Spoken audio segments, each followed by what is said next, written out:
All right, so trying out this streaming thing real quick. Let's take a look at this video clip. Is the 401k down payment a smart move within the coming days, the coming, year?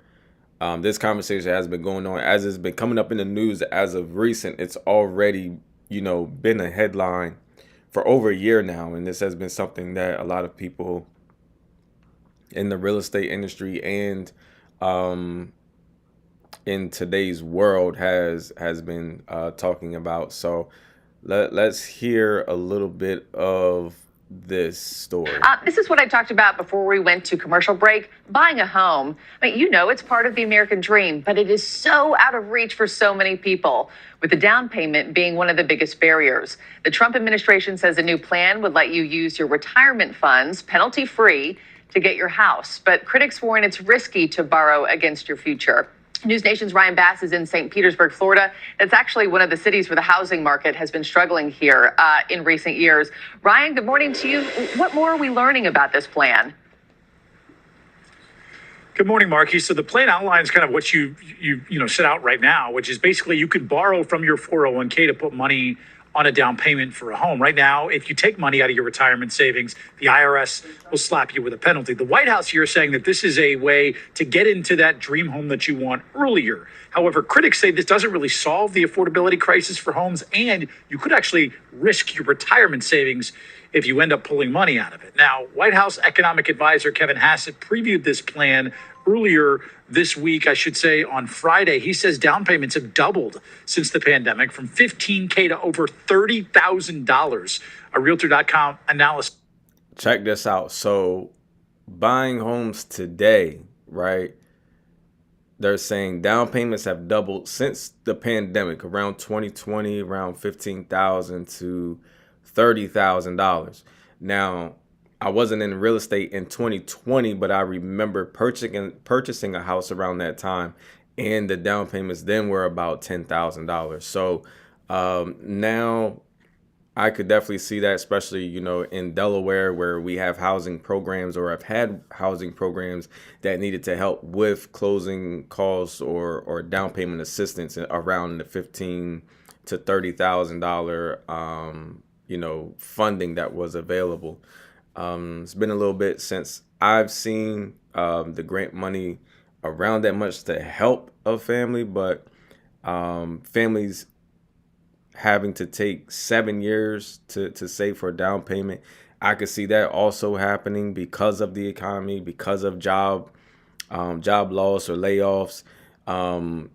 This could definitely take a toll on a family, especially if a family is renting.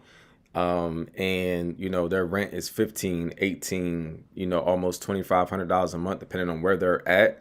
I could definitely see that. Now, this might be a overall national average as far as families being having to save for 7 years for 30,000. Like that's a long time, especially if you're getting paid minimum wage, or you don't have other sources of income coming in. It could take a while. Or if you're family unit, if you're the only one, if you're only breadwinner in the house, it can take a while. And then saving for a down payment takes twice as long as the pandemic. I could see that too.